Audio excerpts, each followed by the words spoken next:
Good morning student. Standard 7 में पहली जो कविता है उसके पहले पार्ट में हमने कविता गाई।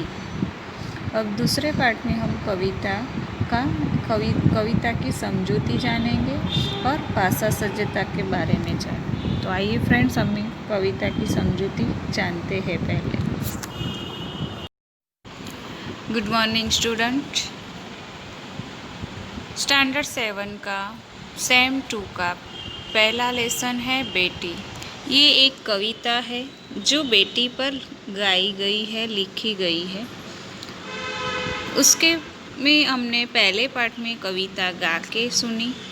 अब आइए हम कविता समझते हैं। बेटी कहती है कि बेटी हूँ मैं, बेटी मैं तारा बनूंगी, तारा बनूंगी, सहारा बनूंगी। बेटी हूँ मैं, बेटी मैं तारा बनूंगी, तारा बनूंगी, मैं सहारा बनूंगी।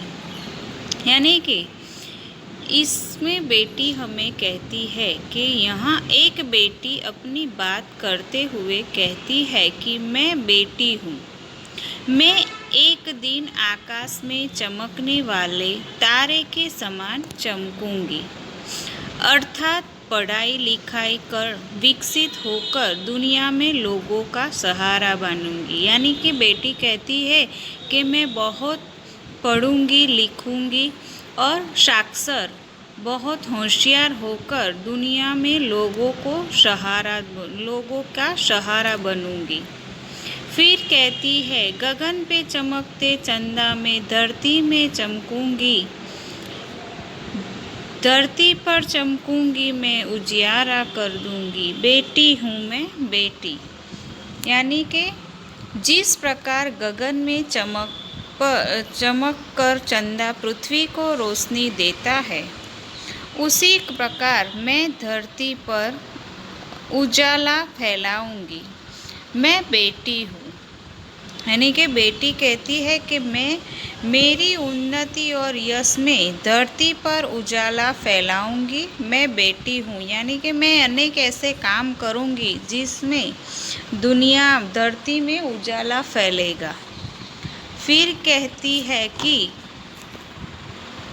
पढ़ूंगी, लिखूंगी, मैं मेहनत करूंगी, अपने पाँव चलकर मैं दुनिया को देखूंगी। यानी कि पढ़ूंगी, लिखूंगी, मेहनत करके अपने पाँव चलूंकर दुनिया को देखूंगी, दुनिया को देखूंगी, मैं दुनिया को समझूंगी। बेटी हूँ मैं, बेटी मैं तारा बनूंगी। यानी कि मैं पढ़ूंगी और लिखूंगी, खूब मेहनत करके आगे बढ़ूंगी। मैं सारी दुनिया को देखकर उसके व्यवहार को समझने का प्रयत्न करूंगी। मैं दुनिया को अच्छी तरह से जानूंगी।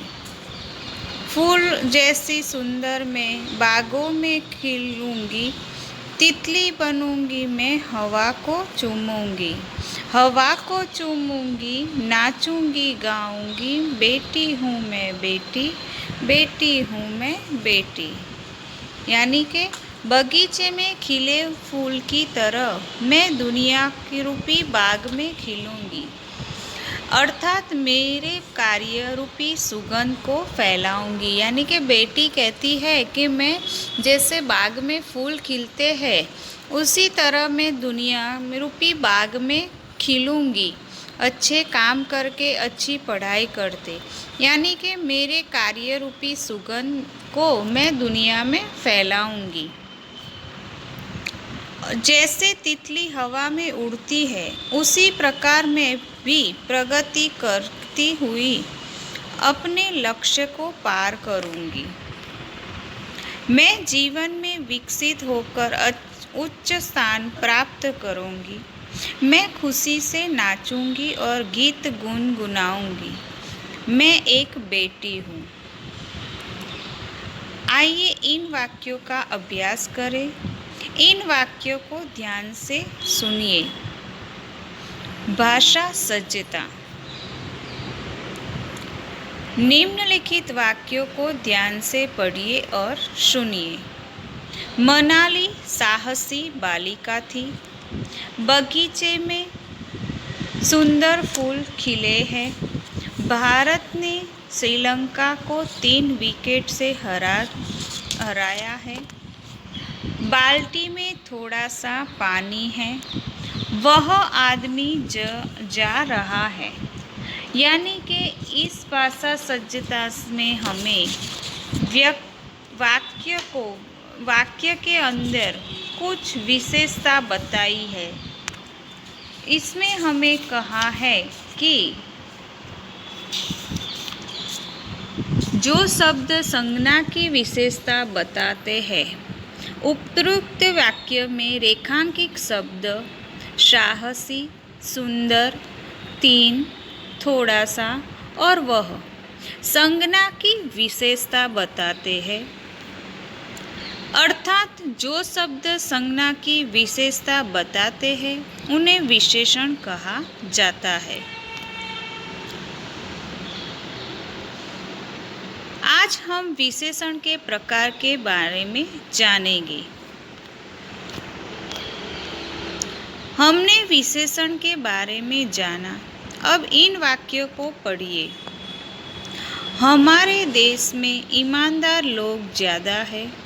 मुंबई जाने के लिए लंबा रास्ता तय करना पड़ता है। कौवे का रंग काला होता है। खरगोश का शरीर मुलायम होता है। शरीर के साथ मन स्वस्थ रखना जरूरी है। भारतीय संस्कृति विश्व में प्रसिद्ध है। पानी गंधहीन होता है। पूर्व दिशा में सूर्योदय होता है। अर्थात जिस शब्द में संज्ञा के गुण, दोष, आकार, रंग, रूप, यानी कि उपरोक्त वाक्य में ईमानदार, लंबा, काला, मुलायम, स्वस्थ, भारतीय, गंधहीन, पूर्व दिशा शब्दों को रेखांकित किया गया है। वे शब्द संज्ञा के गुण दोष आकार रंग रूप स्पर्श दशा अवस्था देश काल स्वाद गंध और दिशा को प्रदर्शित करते हैं। यानी कि इस वाक्य में जे शब्द संज्ञा से गुण दोष आकार रंग रूप स्पर्श दशा अवस्था स्थान देश काल स्वाद गंध और दिशा का बोध होता है उसे गुणवाचक विशेषण कहते हैं। गुणवाचक विशेषण संज्ञा या सर्वनाम शब्द की निम्नलिखित विशेषताओं का बोध करता है। आइए आगे गुणवाचक संज्ञा गुण में और कौन से शब्द आते हैं। गुण दोष में ईमानदार, बुद्धिमान, चतुर, योग, अच्छा, बुरा, बेईमान, दुष्ट, क्रूर, आलसी, अयोग्य, पापी आदि। आकार में गोल, चौड़ा, लंबा, पतला, छोटा, मोटा, वर्गाकार, तिकोना आदि। रंग रूप में सफ़ेद, काला, पीला, सांवला, गोरा, मैला, चमकीला आदि। स्पर्श में आते हैं कोमल, कठोर, खुददार, चिकना, मुलायम आदि।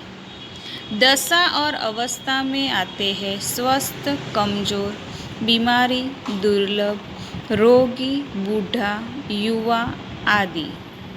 स्थान और देश काल में ग्रामीण, प्राचीन, भारतीय, शहरी, जापानी, पंजाबी आदि। स्वाद और गंध में मीठा, खट्टा, चटपटा, कौड़ा, फीका, तीखा आदि। दिशा में पूर्व, पश्चिम, उत्तर, दक्षिण आदि। तो फ्रेंड्स, इससे हमें गुणवाचक विशेषण संज्ञा या सर्वनाम शब्दों के विशेषताओं के बोध कराए गए हैं। इससे हमें मालूम पड़ता है कि गुणवाचक संज्ञा में कौन कौन सी शब्द का उपयोग किया गया है। अब इन वाक्यों को ध्यान से पढ़िए और सुनिए।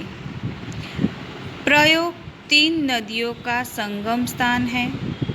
प्रयाग 3 नदियों का संगम स्थान है। आज केवल आधा लीटर दूध चाहिए। गौरव तीसरी कक्षा में पढ़ता है। सचिन वनडे में दूसरा शतक लगा चुका है। हमारे देश की चारों दिशा रक्षित है। यानी कि उपरोक्त वाक्यों में 3, आधा, तीसरी, दोहरा, चारों आदि शब्दों को रेखांकित किया गया है।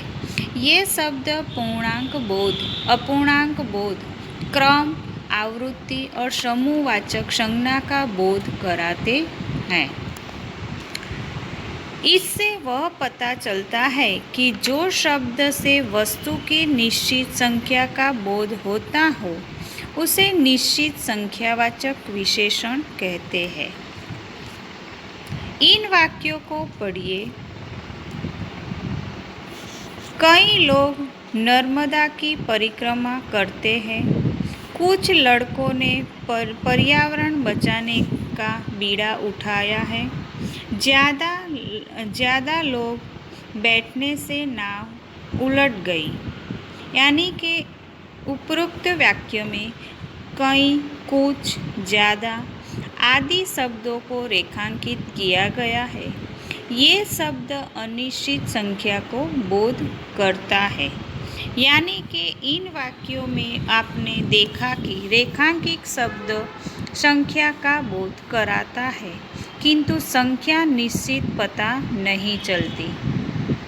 अतः जिन शब्दों से वस्तु की निश्चित संख्या का बोध न होता हो उसे अनिश्चित संख्यावाचक विशेषण कहते हैं। निश्चित संख्यावाचक विशेषण के कुछ अन्य भेद इस प्रकार से है। पूर्ण बोध यानी कि 1, 3, 9, 1000 आदि। अपूर्ण बोधक आधा, पा, 1.5, पौना, 2.5 आदि। क्रमवाचक पहला, दूसरा, तीसरा, चौथा आदि। आवृत्तिवाचक दुगना, चुगना, इकहरा, दोहरा आदि।